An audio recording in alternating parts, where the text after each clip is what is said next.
अटल जी ने देश के लिए काम किया, चाहे प्रधानमंत्री रहते हुए तब या उसके पहले।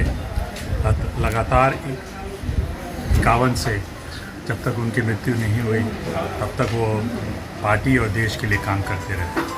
उन्होंने जीवन भर संघर्ष किया देश की एकता और अखंडता के लिए। देश में जो कुछ ऐसे जगह थी, जैसे कश्मीर की बात थी, उस पर हमेशा अपनी बात कहते रहे। तो जब सबसे बड़ी उपलब्धि मैं उनकी मानता हूँ जो उन्होंने काम किया सड़कों पर। वो जो यहाँ पर देश की बड़ी सड़कों की बात तो छोड़ दी, वो तो उन्होंने किया ही।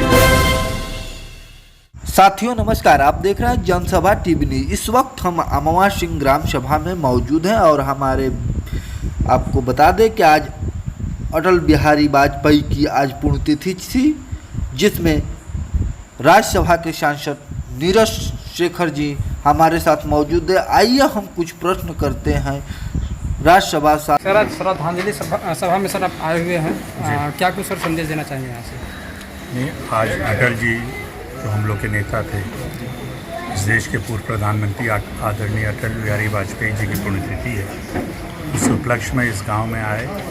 यहाँ के प्रधान आदरणीय धर्मेंद्र जी ने एक श्रद्धांजलि सभा आयोजित की थी, जिसमें गांव के सभी लोग उपस्थित थे। गांव के गणमान्य लोग थे, पार्टी के लोग थे। हम लोग ने बताया जिस तरह अटल जी ने देश के लिए काम किया, चाहे प्रधानमंत्री रहते हुए तब या उसके पहले।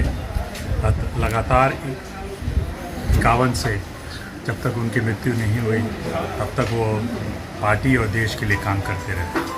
उन्होंने जीवन भर संघर्ष किया देश की एकता और अखंडता के लिए। देश में जो कुछ ऐसे जगह थी, जैसे कश्मीर की बात थी, उस पर हमेशा अपनी बात कहते रहे। तो जब सबसे बड़ी उपलब्धि मैं उनकी मानता हूँ जो उन्होंने काम किया सड़कों पर। वो जो यहाँ पर देश की बड़ी सड़कों की बात तो छोड़ दी, वो तो उन्होंने किया ही शुरुआत, लेकिन जो ग्रामीण सड़कों पे काम किया, प्रधानमंत्री ग्रामीण सड़क योजना जो थी उन्होंने शुरू की, और उससे न केवल कुछ गांव बल्कि पूरे देश के गांव जोड़े गए। मैं मानता हूँ कि वो बहुत बड़ी उपलब्धि है। आने वाले समय में मैं यही चाहूँगा आज इस श्रद्धांजलि सभा के माध्यम से कि हमारे जो नौजवान साथी हैं जिन्होंने अटल जी को देखा नहीं है, तो हमारे बच्चे हैं जो उनको नहीं जानते हैं, इन श्रद्धांजलि सभा के माध्यमों से कई उनके भाषण आपको YouTube पे मिल जाएंगे। मैं चाहूँगा उनको सुने और उनसे प्रेरणा लें, किस तरह देश के लिए काम करना है। हाँ सर, आप मुख्य सती माँ के गेट से जब अंदर प्रवेश किए हो तो सती माँ के मंदिर तक रोड की आदत बस से बेहतर हुआ। बरसात के दिनों में यहाँ के जो आते हैं श्रद्धालु बहुत दुर्दशा से अपना प्रसाद चढ़ाते हैं, क्या कहना चाहेंगे? बहुत दिनों बाद इधर आया हूँ जी, मैं आपको विश्वास दिलाता हूँ आने वाले समय में इसको ठीक कराया जाएगा। यहाँ बहुत सारे श्रद्धालु आते हैं। मैं पिछले करीब 10 सालों से खुद 10-15 सालों से मैं खुद आ रहा हूँ। मैं प्रधान जी से भी बात करूँगा और किस विभाग ने सड़क को बनाया है उससे भी बात करके इसको फिर से रिपेयर कराया जाए। इसी के साथ सारी सुविधाएं उनको दी जाए।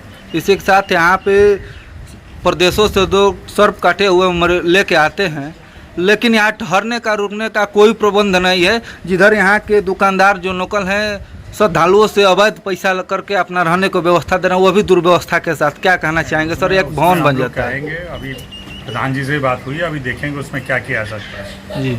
मैं इनको भी कहा हूँ किस तरह कहीं एक केंद्र बनाए, समुदाय केंद्र बनाया जाए, उसकी बात चल रही है।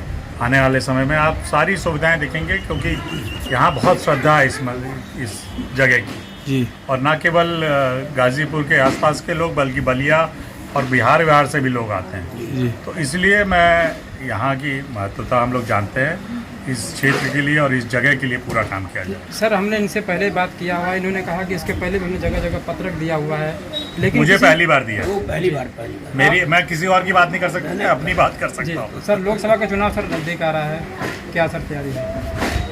पार्टी की तैयारी चल रही है। आप देख नहीं रहे प्रधानमंत्री जी अभी पहले 5 विधानसभा के चुनाव 5 राज्यों में है, उसकी आज मीटिंग हो रही है। हम लोग माननीय प्रधानमंत्री जी लोकसभा अभी 1 साल है और उसके लिए जो काम होगा सब लोग कर रहे हैं। पार्टी के लोग हमेशा काम करते रहते हैं, क्षेत्र में रहते हैं, क्षेत्र के काम हो रहा है और हम लोग भारी बहुमत से फिर से आने वाले हैं, ये बात तय है। तो सर बलिया का लोकसभा सर क्षेत्र ये जो जहुराबाद पड़ता है सर, यहाँ के सर विकास को लेकर सर क्या बताना चाहिए, क्योंकि सर यहाँ के लोग जो हैं मैं यहाँ के आप सब लोग जानते हैं, क्या बता रहे क्षेत्र के विकास का मतलब क्या चाहते हैं आप बताएं। जी सर, ये मैं तो पहले भी कह चुका हूँ, मैं राज्यसभा में हूँ और हम चाहेंगे इस क्षेत्र का, बलिया और गाजीपुर दोनों ज़िले का, ये लोकसभा क्षेत्र की बात नहीं कर रहा हूँ मैं, पूरे ज़िले का विकास होना चाहिए, हो रहा है। जिस तरह पूर्वांचल बना है, ग्रीन फील्ड एक्सप्रेसवे बन रहा है, हम लोग चाहते हैं, आप जानते हैं कभी भी विकास तभी हो सकता है जब यहाँ पे जो सुविधाएं चाहिए इंडस्ट्री को लाने की, सड़क, बिजली, पानी, स्वास्थ्य, जब ये रहेगा तभी कोई उद्योगपति आके यहाँ उद्योग लगाएगा। उसी को हम लोग कर रहे हैं। आने वाले दिन में आपको बहुत परिवर्तन दिखाई देगा।